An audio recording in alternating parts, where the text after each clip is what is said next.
there, madam. How you doing? Okay, how are you today? Good. It's Friday, and the Astros won. Go Stros! Yay! I'm not a big sports fan, Oh, but I mean, it's like Texas never good. wins anything, so that's good. Hi Eric. Hey, Mama, I love you. I love you. She's going the same thing as go to Astros. Yay! I have to. You When say, you move Mom? here, I'll have to take you to an Astros game.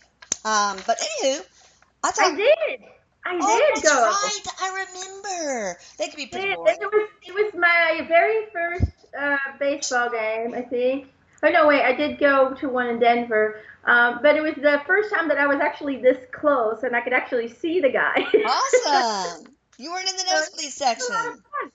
It Okay, was a and lot of what we'll do first, Eric, if it's okay with you, is cover we try to do these great mysteries of the world, like Noah's Ark and all that stuff. And so many people are fascinated by these crystal skulls that have been found. So I'm going to ask you a few questions that I've come up with.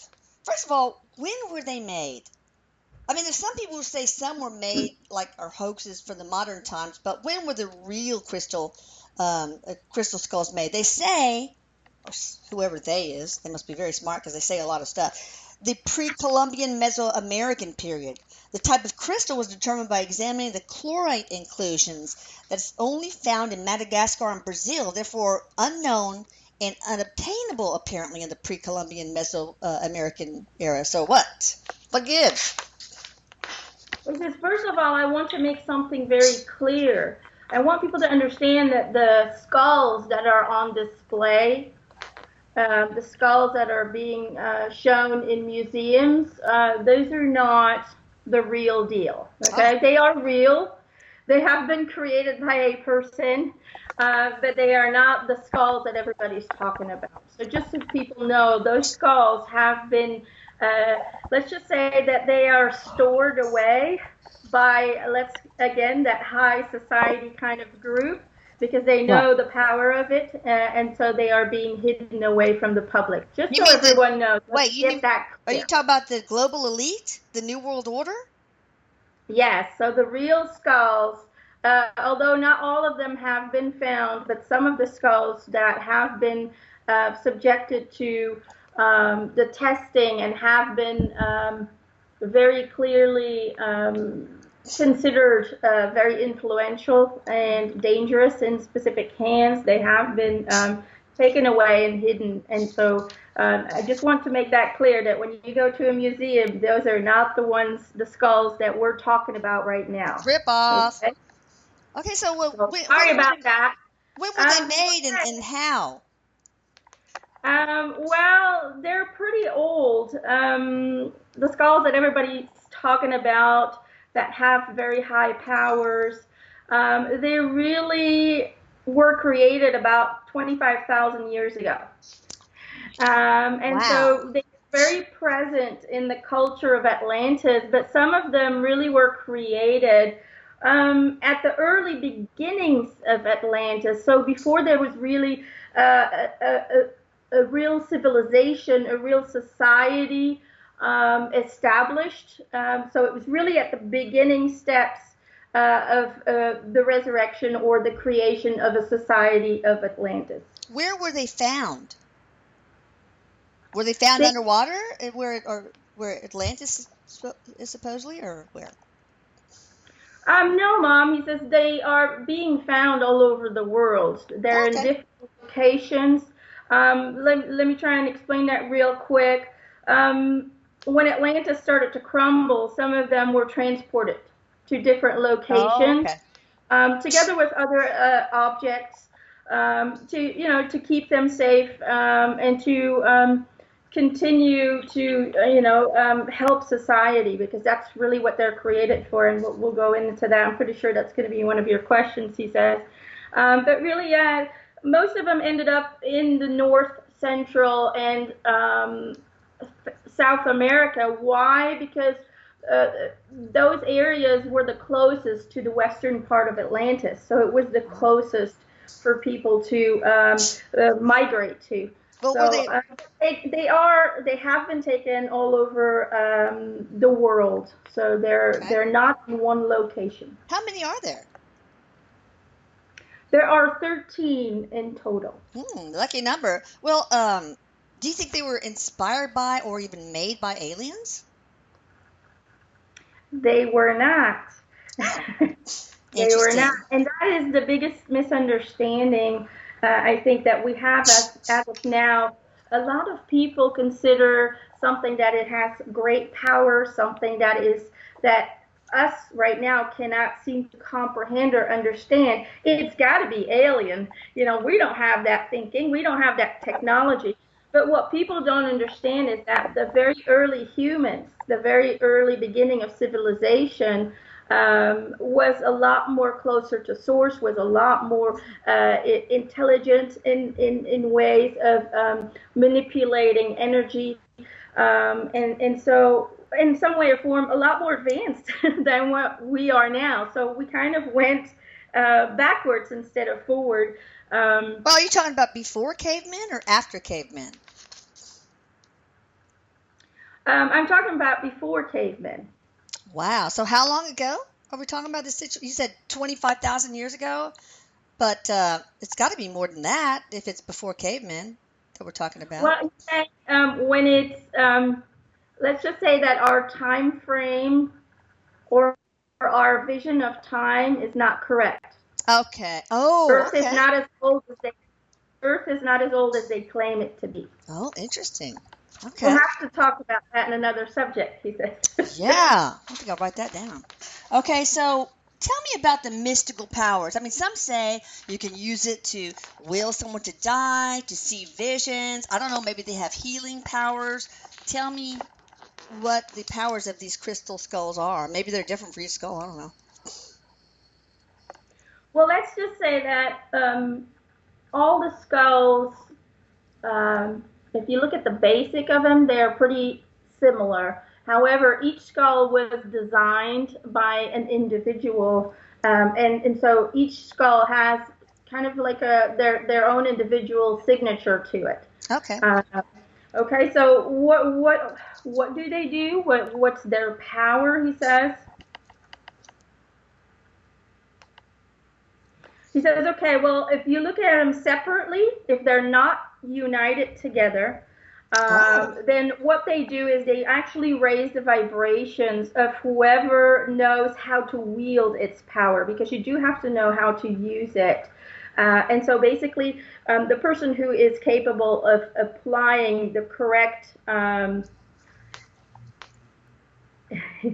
correct intention. It has to do with thoughts. He okay. says it has to do with mind power. And so whoever wields it in the correct way rise or make their vibration rise so high so they have a direct communication with source. There's a direct link. So it's almost like it helps you from a physical perspective to get into a more spiritual perspective Okay. in that form. Now, he says, but when all 13 are being reunited, when they come together, With then our they can, powers combined. What's that? The Power right, Rangers or something? right. The Power Rangers. Saying, yeah, he was just mentioning the Power Rangers, Hmm. how they all come in and they Put the put them all rings or whatever, together. yeah. Or Care Bear stare. And they shoot stuff out of their chest. Okay. He's saying, um, whenever we combine something, whenever we reunite energy, it's always going to have a bigger impact. It's always going to have a bigger Yeah. effect, and it's the same thing with this. So when they really come together, they create a very powerful surge of energy that allows instant physical creation to take place. So basically, instant physical manifestation. So what he's showing me his hand, and he thinks of something and it instantly gets created, or the energies instantly start to work on creating it. Kind of like um, what so, spirits are able to do now. They can right, instantly create with so thought. it is a spiritual way. This, how can I explain it? the way that we live in the spiritual world, when we're on our spiritual existence, when we're pure 100% energy and we are no longer attached to a physical being, we have instant creation with thought. And so basically these tools, they are kind of tools in that way. When they are reunited or connected, they could have, sometimes they would connect over long distance, and I'll explain that in a minute. He says, but when they're reunited, you basically can do what a spirit does, instant manifestation of a new world. And so it's so powerful. These tools are so powerful. You'll understand. I'll explain it a little bit more. You'll understand why they're being kept away, why they're not. Oh yeah. But In the wrong hands, that could be deadly. Yeah, exactly. But he says that's the thing. It gives you the power, he says, to neutralize old realities interdimensionally, and then he says you create a new dimensional reality into existence. So you can basically eliminate what you don't like about the world, about the society, and instantly create something bigger. Man, So in the good hands, that would be awesome. It's a pretty awesome tool. So, you know, if it was in the hands of a person who is completely enlightened and has no ego, and it could be used into a very incredible tool to heal the world. Unfortunately, it is in the hands of people who like to keep the controls. And so, yeah. So, in other words, you know, they're tools from source. They have been handed down from source to bring down higher energies into physical manifestations, he says. So, you know, if you think of the number 13, if you go into like numerology and all of that, you know, a lot of people go into number 13, they'll think of it as the bad number, but or a lucky number, one or the other. But really, overall in the world, number 13 is seen as a transformational number, and it really comes from that. From that, it really comes from those skulls and what has been passed on from generation to generation. So, well, who actually made it? What did human beings make it, or was there the help of archangels, guides, angels, anything like that? Human beings created it. He's going, how can I explain this? Okay, so at the beginning of the civilization, there was a really close connection to source. And so individuals made contracts before they were born. They made contracts to come to the world and to aid it in some way. And they were giving these tools. Now, when they were born, of course, they had to remember. So they would get dreams. They would get premonitions. They would get visions. That would tell them where to find the crystals, because they are quartz. They're made out of quartz. Where to find them, and really help them bring everyone together, because there were 13 beings, 13 entities who needed to come together to actually make this happen. So they were human beings, but they received help from spirit, from source itself, in order to create these, because it is part of our physical creation. It is a part of that, on how we started creating things. What did they use to carve it? And actually, where was the crystal found? I don't think probably the crystal itself is not, you know, the raw crystal is probably not it's probably the shape and of the skull and all that creates the magical powers. I don't know. You tell me. What do I know? The crystal itself is important, because as we all know, crystals have specific vibrations. Yeah. They have a unique identity. Every crystal that you wear has a unique identity, a unique energy pattern. And that's why they're so powerful. Now, the people from Atlantis, they've always known this, and they've used crystals for healing, as an energy source, for creation, and so on. And so where they got let's just say that the crystal itself, all all the skulls were made out of one big chunk of crystal. It was the huge Oh, crystal, okay, which was was that found somewhere in Atlantis. was that big giant crystal special compared to the exact same composite of crystal somewhere else? I mean, white That crystal, whatever it's called, quartz. no, it wasn't special, more special than others, but it was just where they were at the Okay. moment. So it was just there at the location, and it was a very powerful chunk of crystal. It had a lot of high value when it comes to energetic frequency. So now, and this might startle some people and go, what? But this is, when they see the crystals, they can't seem to, from a human perspective, understand how they made it in one chunk, I know. right? Without leaving marks or, Yeah. anything like that. So let me try and explain it to you in a way. Um, so hopefully you will understand it. Okay, Hopefully. so hopefully. um,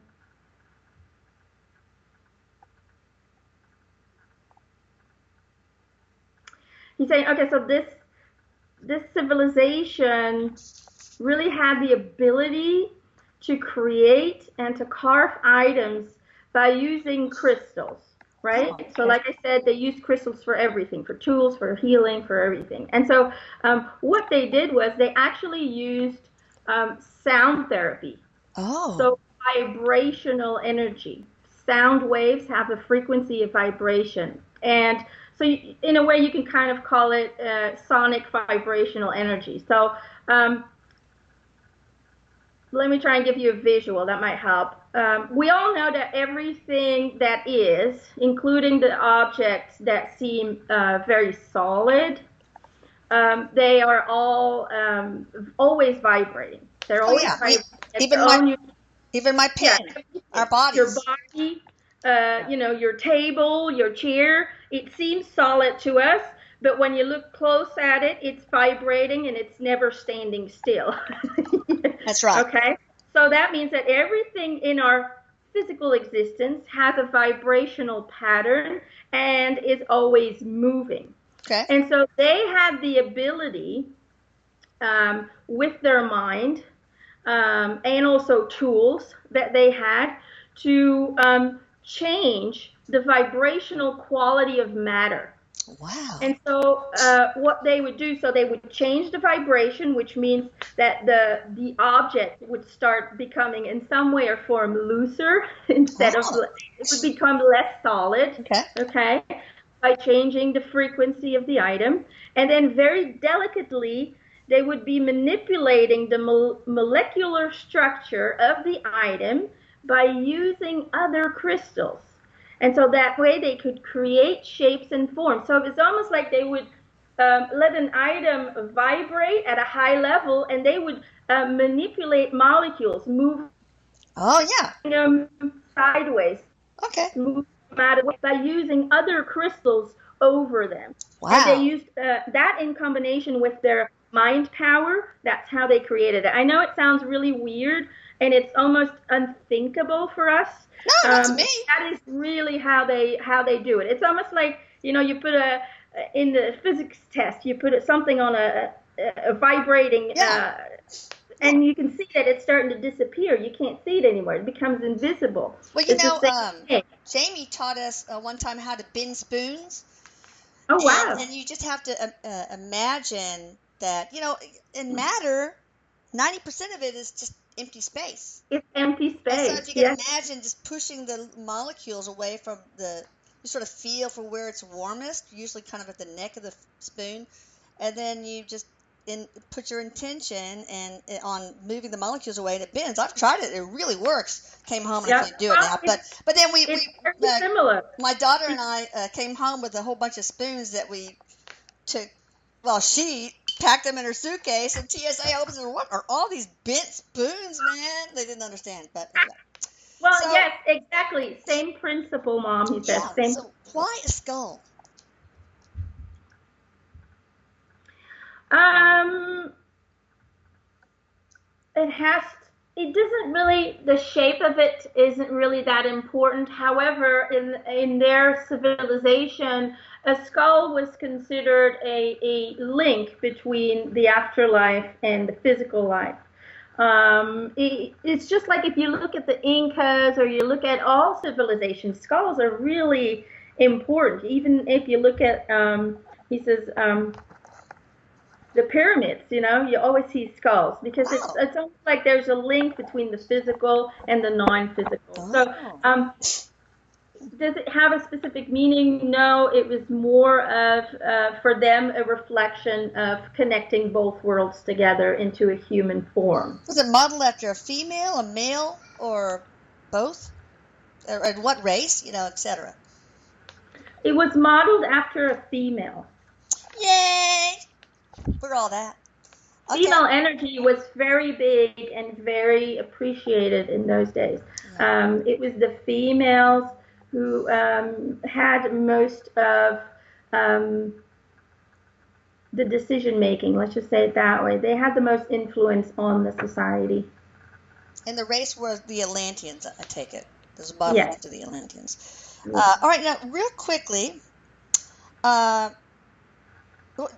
could you use them to have visions of the future, or collect any other information?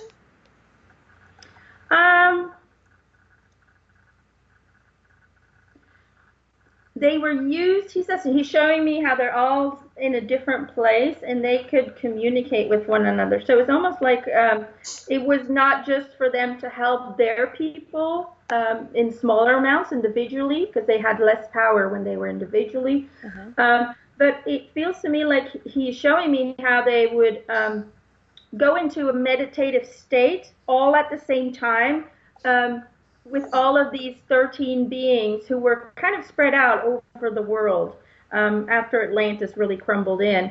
And when they were in that meditative state, they would then connect to the stone, and all the stones would connect to one another, and they could actually talk to one another or share information about what their tribe was doing, what it looks like over here, where the planet is going. So it's almost like a tool to share and connect what is going on in their area, in their reality. It's so weird that they can sit there and connect. Like, it's not like they send each other texts. Okay, at 12:30 tomorrow, let's all sit with our little skulls and. It had to do telepathy, I guess, right? No, it had to do with the stars. When the solar system was at a specific thing, that's when they would do it. They didn't do it all the time, Mom. It wasn't like they would pick up the phone every week and say, "Hey, what you're up to?" And it wasn't like that. It did happen, but not as often as you would think. But they really all had to be in that meditative state at the same time, and then connect with the skulls, and then the information would be shared between them. Okay. In sort of a channeling kind of way, how mediums now channel, he says, same thing. So they would channel information from one another with the reinforcement of the skulls to help them raise their frequency. Okay. And then, what happened is, because we were all coming from the same location, in some way we all knew each other, but we were spread out over the world. And so we could coordinate, or they could coordinate. I don't know why he's saying we. He says, I think one of these people are coming in. They could coordinate, he says, actions. And that's why, if you look at history, Mom, and for instance, you see the pyramids in Egypt, right? But at the same time, in a completely different location, you have pyramid-like buildings being built in the Incas and other locations. True. So that's why you see so many similarities in all the different civilizations. We all worship the sun. We all worship this. We all built this. And it all happened almost around the same time. And it's because of these people, because these 13 people would always coordinate and say, hey, we're going to try this, we're going to build this, and they would do the same thing a little bit different, because of course they couldn't fully see each other. They didn't have Skype in those days. But that's why a lot of similar things happened around the world around the same time. It's not like they peeked off one another and said, "What are you building? Okay, let's build it too." But Don't look at my that's paper. Well, okay, yeah, so what if one of them died? Obviously, they died. Who did the son or the daughter or whatever take their place, or somebody appointed to take their place? yeah.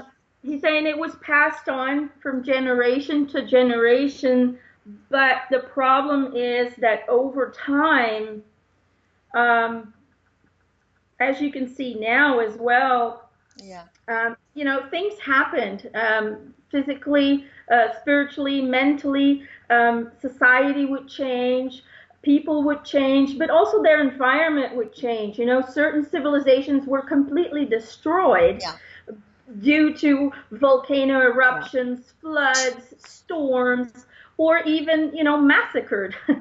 by other people Yeah. who wanted to be in control. And so a lot of these crystals and a lot of the knowledge of it started to disappear. It died with the people, or people, they got older and they didn't have anyone to pass it on to who had the ability to connect. Yeah. Because they needed to have a very close channeling connection with source. And because of the evolution of people, we started to go further and further away from that. And so there wasn't anybody, after, we're talking about thousands of years here, right? Oh yeah.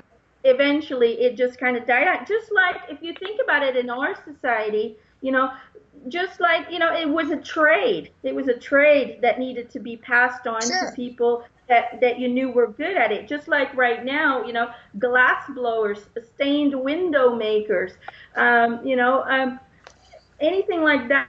That hand maintenance kind of craft, that art, also disappearing. It is getting lesser and lesser. Blacksmith. I mean, there's not a lot of blacksmiths anymore. Well, so eventually, just like that, that'll disappear over time as well. We will no longer need it. And so that is what happened here as well. Unfortunately, over thousands of times, it was never forgotten. It always, the knowledge of it and knowing that it was part of our history was always there. That's why there was always, over the history of our civilizations, there was always kind of an infatuation with skulls. There was always an infatuation with crystals.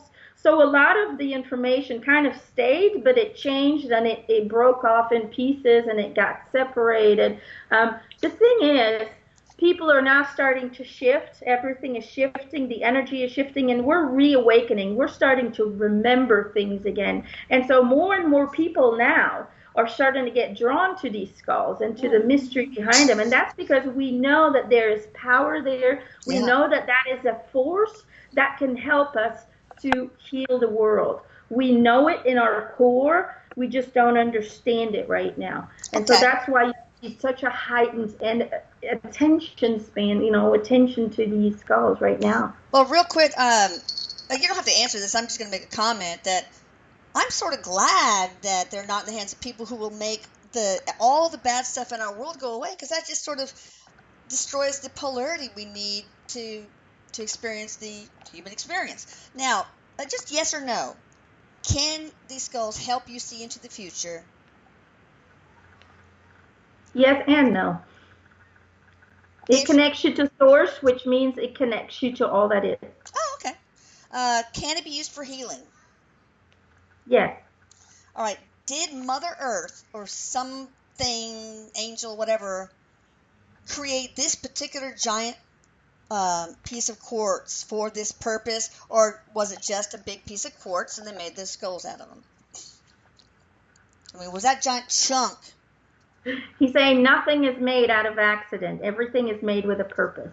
So yes, it was made with a purpose. Okay. Last question. This guy, Joshua Shapiro, co-author of Mysteries of the Crystal Skull Revealed, cites claims of healing and expanded psychic ability from people who have been in the presence of such skulls. Here we go. We believe the crystal skulls are a form of computer which is able to record energy and vibration that occur around them. The skull will pictorially replay all events or images of the people who have come into contact with them. i.e., they contain the history of our world. True or false? It does store information that has been added to it by these masters, but it won't store everything that goes on around it. Okay. It's just what the masters will have put in it. Okay. It remembers it. It is a storage of that memory. And also, just again, to be clear, not everyone can access this. Okay. But can the masters look into it and see pictures?